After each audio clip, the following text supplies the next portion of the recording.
This program is a Warren Steibel production in association with South Carolina ETV. Funding for Firing Line is made possible by a major grant from the John M. Olin Foundation, Incorporated, and the Friends of Firing Line.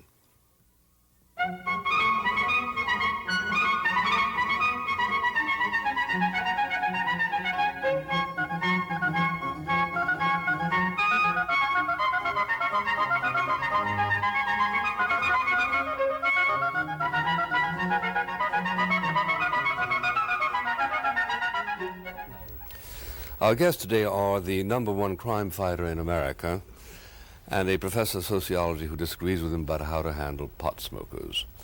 The commissioner arrested 40,000 New Yorkers last year on pot counts. The professor thinks the way to go is to legalize pot. Howard Safir is much in the news given the sharp drop in crime in New York City, a steeper drop than in the rest of the country, which is surprising given that New York is to crime what Hollywood is to movies.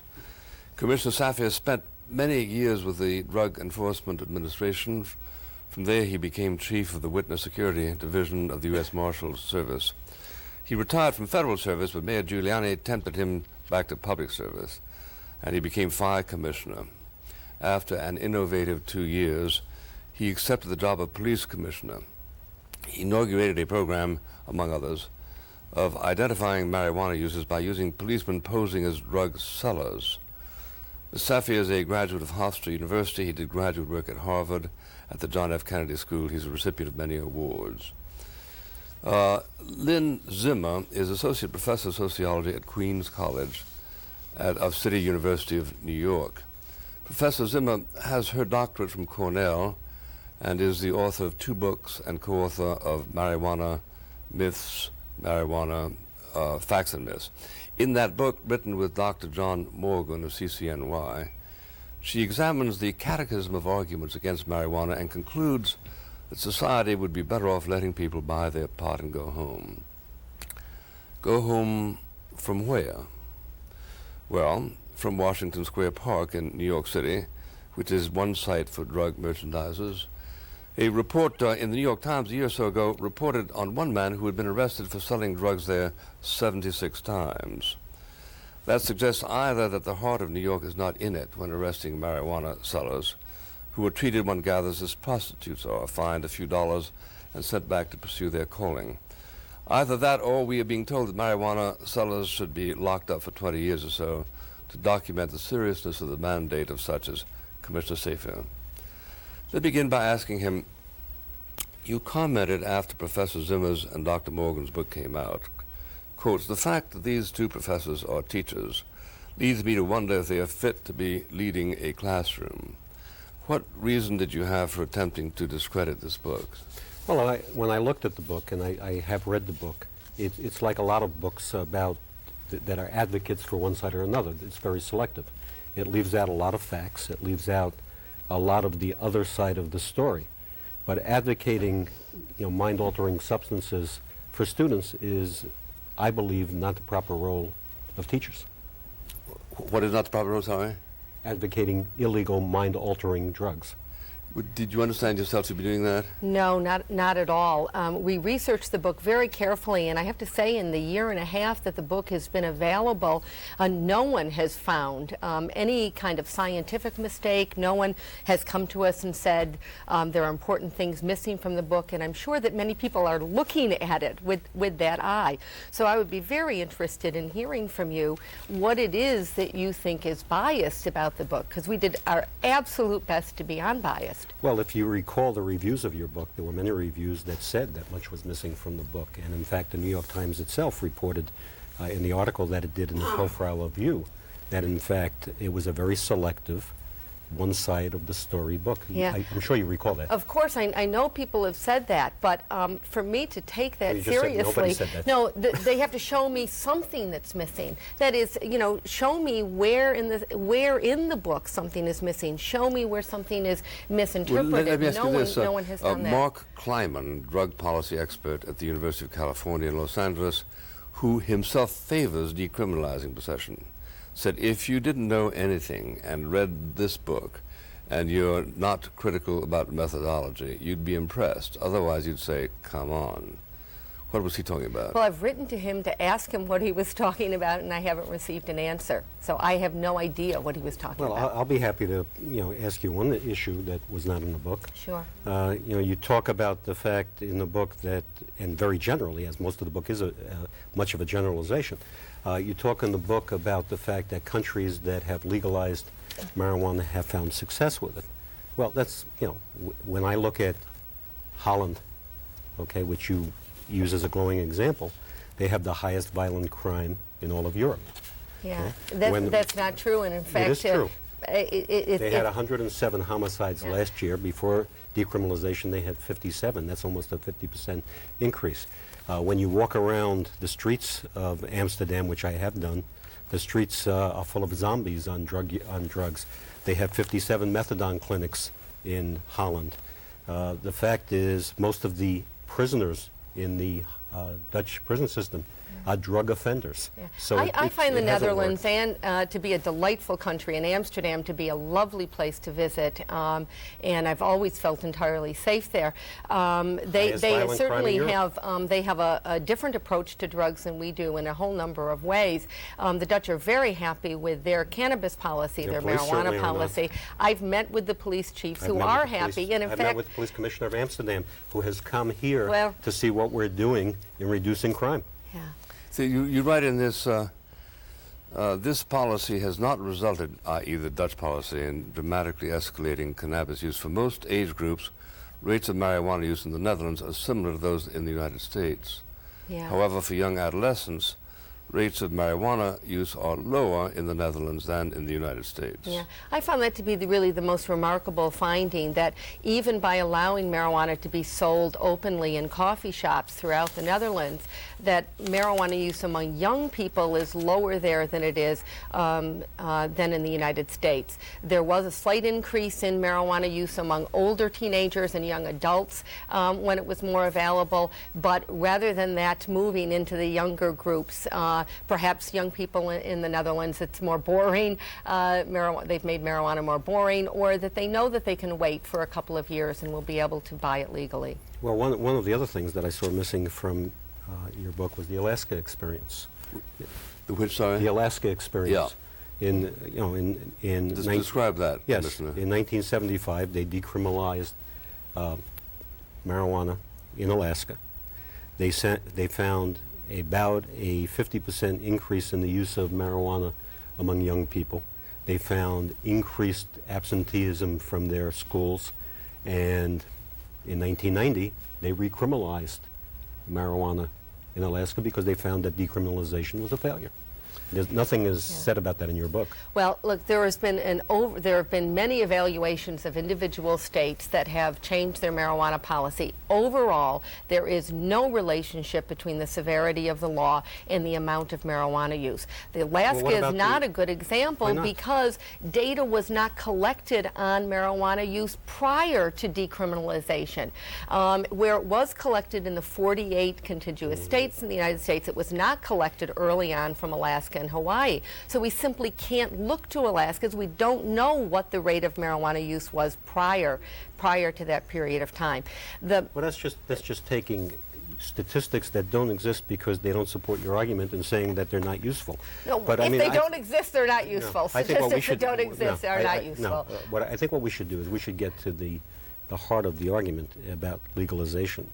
Marijuana is a drug, and marijuana is a drug that should be vetted if it has any use whatsoever. Okay, we don't, if suddenly I came up with something called XYZ drug and I wanted to proliferate it in this country, I wouldn't do it by plebiscite.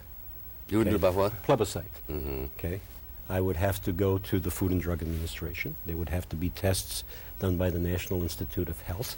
The FDA would have to have long periods of testing and gather data before it could be legally dispersed anywhere in this country. Okay? Now, what the advocates for legalization are saying is that public opinion should decide whether or not we should utilize a drug and make it legal. Commissioner, I think it's more a matter of how culturally we've approached these subjects. Booze is a drug. FDA never passed on booze. Cigarettes, God knows they are a drug. Right, and both with very negative consequences. And why should we suddenly introduce another substance with potential negative it's already consequences? here. I mean, it's not our choice to introduce marijuana into the culture. Now, we're not winning. Sure there are 70 million Americans who have used marijuana. Probably 1 million New Yorkers will use it in the coming year. When you look at drug use over the last 10 years, you find that there's a decrease in drug use. Now we're beginning to see an increase in marijuana use because, I believe, because of people who are promoting legalization and people who are promoting the use of marijuana. Oh, ideas don't get people to use Let me ask marijuana. you, Commissioner, if you hadn't arrested 10,000 people for on the marijuana in New York City, what would have happened? We probably would have had a considerable increase in the amount of crime in this city. And when you look at crime, 80% of the people that we arrest in this city have drugs in their system, heroin, cocaine, or marijuana. But you usually arrest them because they try to hit somebody up for enough money to buy those drugs. No, we arrest them because they are involved. I said people arrested for all crimes had marijuana, heroin, or cocaine in their system. And whenever you look throughout the United States or any country, when you look at criminals, in fact, NIJ just did a study validating what I've been saying for the last 3 years, which is most criminals are drug users. And that if you stop the amount of drug use, you're going to stop the amount of crime. And what's reduced crime in the city for the last 3 years, over 50%, is a strategy called driving drug traffickers out of New York City. But more of them have alcohol in their system than anything else. That outpaces everything. But we decided somewhere along the line it wasn't worth trying to prohibit it. That's not true. We test on a random basis people who come into our central booking every month who are arrested for all crimes. They don't have mostly alcohol in their system. They have mostly illegal drugs in their system. Well, it's terribly hard to detect. You can detect marijuana for up a couple of months, but I don't think you can detect alcohol after a few hours, can you? That's true. But we don't. Alcohol is certainly a problem, but the crime problem is much more related to drugs than it is to alcohol. But there's no association between marijuana and crime. Marijuana does not cause people to become violent. Most marijuana users have never committed a crime. They're law-abiding citizens. 1994, we're talking about half of American adults have tried marijuana. In 1994, the Second Circuit Court here in the city found in a lawsuit that there was no medical evidence of any value to marijuana. But that's a different question. Right. And the issue of people having tried marijuana and then encouraging them to use a mind-altering substance continually, I mean, what logic is there? I mean, what value? Let's turn the argument around. Rather than the harm of marijuana, what's the value of marijuana? It's not within our power to decide whether or not marijuana is useful or not, just like alcohol. People have chosen to drink alcohol. People are choosing to use marijuana. Our choice has to do with how are we going to approach that? How much taxpayer money are we going to use to try to fight it? And is there any chance that we're going to be successful? And the answer clearly is no. I think the answer is clearly yes. And New York is a microcosm of what can happen in the rest of society. If you remember this city 5 years ago, we were the crime capital of the world. Now we're the model for the world. The entire world, including Holland and Switzerland, come here to look at how we're dealing with crime in the city. And I'll tell you how we're dealing with crime. We're dealing with crime by attacking drug users and drug traffickers. And that's what's reduced crime in the city. There wouldn't be drug traffickers if there was a free market in drugs. You don't know that. There certainly would be. I mean, if you legalize marijuana, do you legalize it for children? Okay. Do you legalize it for people under 18? Do you legalize it? I don't see why you can't apply the same laws as apply to cigarettes. Yeah. Yeah, which we spend a great deal of money on the illegal cigarette traffic in this city. Well, and I would expect that. And the illegal booze traffic. Why create an additional structure and an additional crime when you have something that is illegal? Better we should be educating our children not to use illegal substances than we should be encouraging them to use illegal substances that are going to alter their mind and have no positive effect except for people who say, let's give up. We haven't eradicated it. Let's give up and tell everybody to smoke pot. I think that's an essay in angelism. we should educate our children now. We should educate them to do all kinds of things that they don't do, but they're going to do it. Is there any indication that fewer people smoke marijuana, say at Hofstra, now than 5 years ago? It seems to me that the oscillations that you can finger are oscillations that are culture related rather than crime related. Is that incorrect? A lot of people smoked pot in Vietnam. When they came over here, they stopped smoking pot, most of them.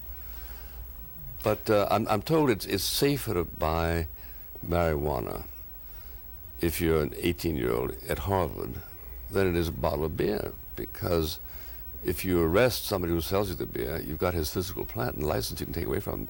There's not much you can do to somebody who's peddling marijuana. Well, there's lots we can do to people who are peddling marijuana, but the issue is, do we want to encourage? I mean, you have to start with the premise, and I think your premise is different than mine.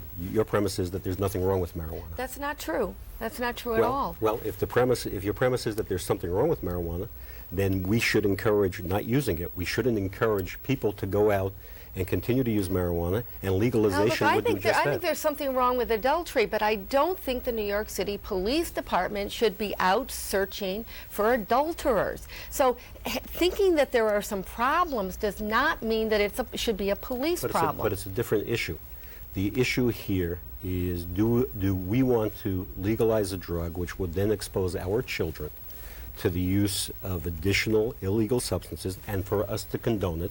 A substance that I can show you as many studies just like yours on the other side that say marijuana causes lack of productivity, lack of attention span, lack of going to school. I mean, we have studies on both sides that say the same thing. I would like you to show me those studies. Sure, I'd be happy to. In terms of introducing people to other drugs, let me tell you what I ask my students. It is a gateway drug. I ask my students what drugs are used within their age group and their friends. A lot of them use marijuana, about half of them, just like as in the country as a whole. And then I ask them, well, what drugs do you use, say, in clubs or on the weekends when you're in New York?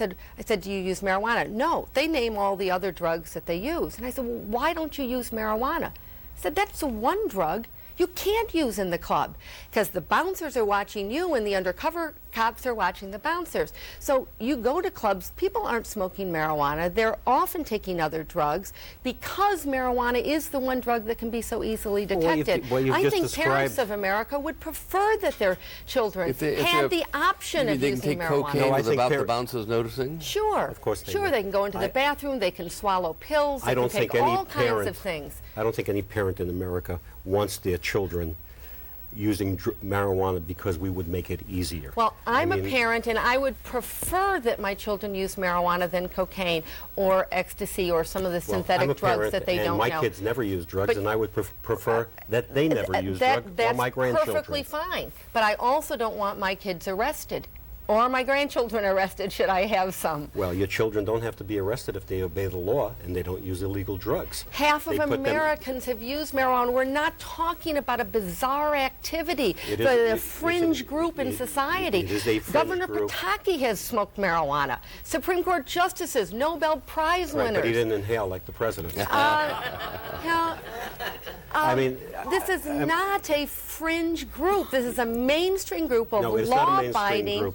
Half of Americans, law-abiding, hard-working, but, good parents. You say there's 70 million people.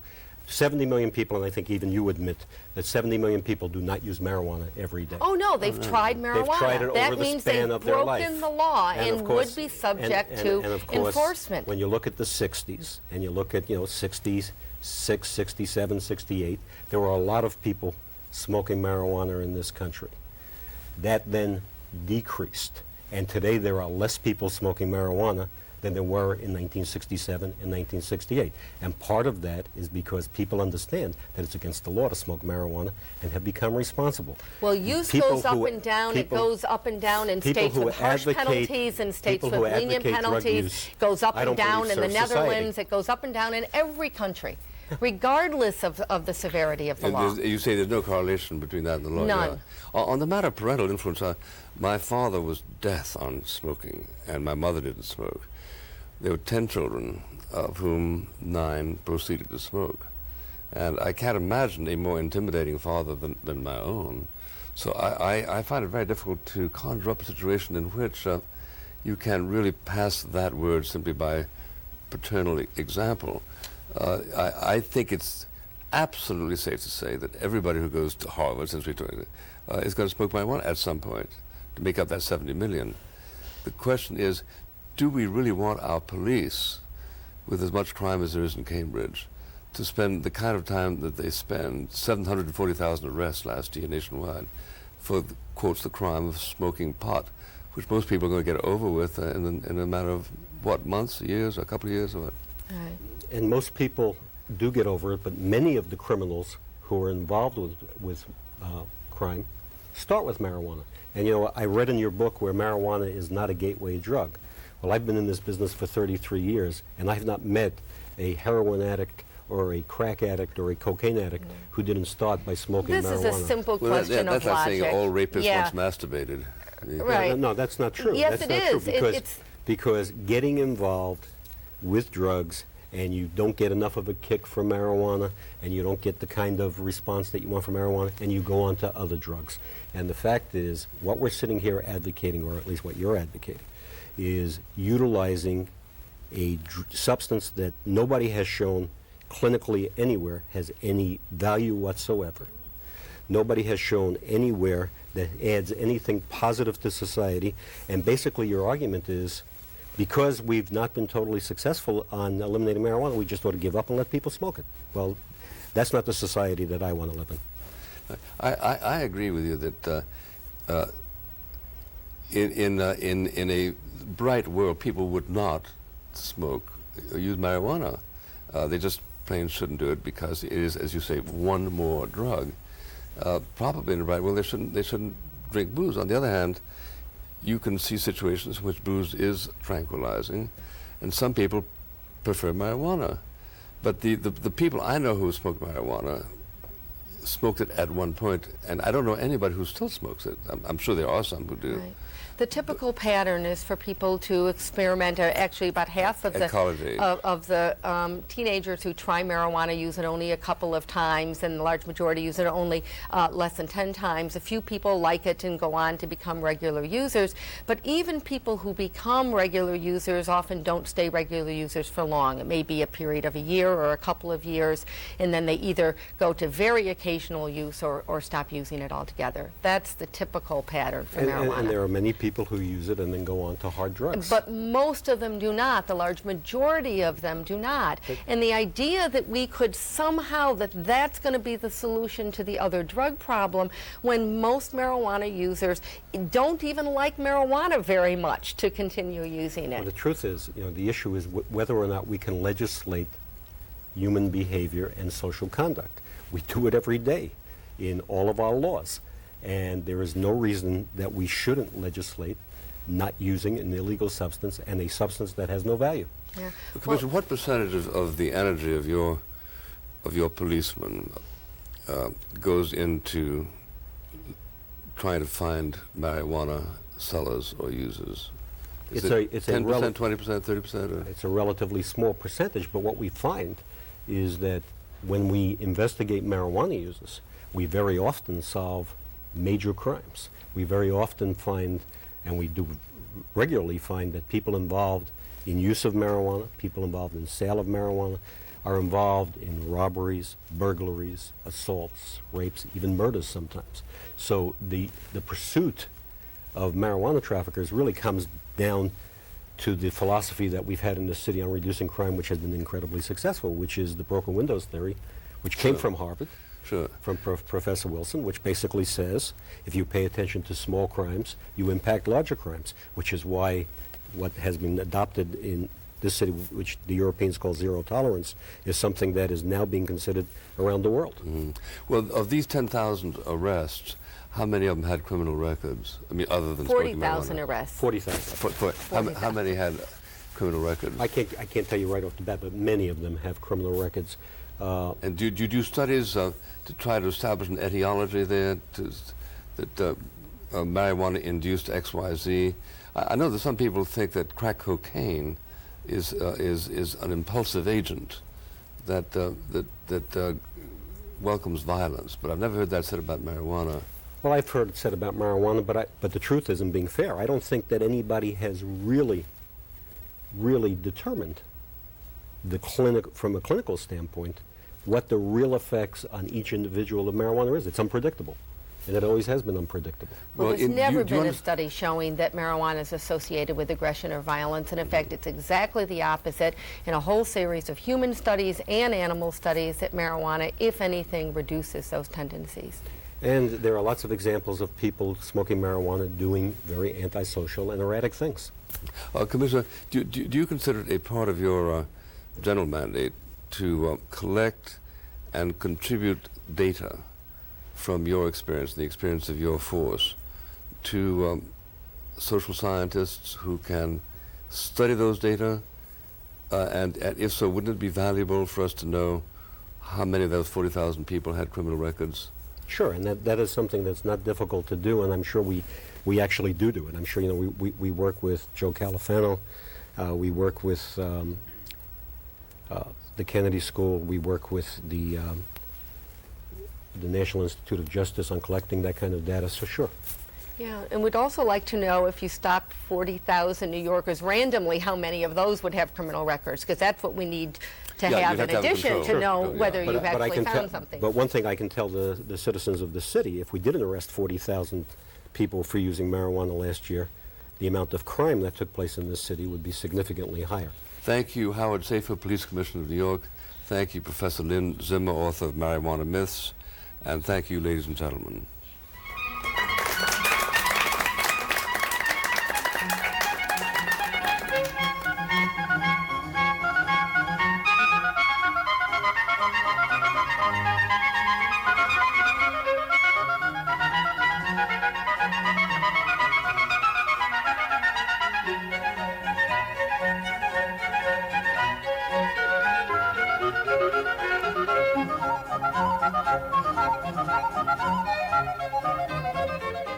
This program was a Warren Steibel production in association with South Carolina ETV. Funding for Firing Line was made possible by a major grant from the John M. Olin Foundation, Incorporated, and the Friends of Firing Line. For information about a video cassette of this program, write to Firing Line, 2700 Cypress Street, Columbia, South Carolina, 29205. Or call 803-799-3449. That's Firing Line, 2700 Cypress Street, Columbia, South Carolina, 29205. Or call 803-799-3449.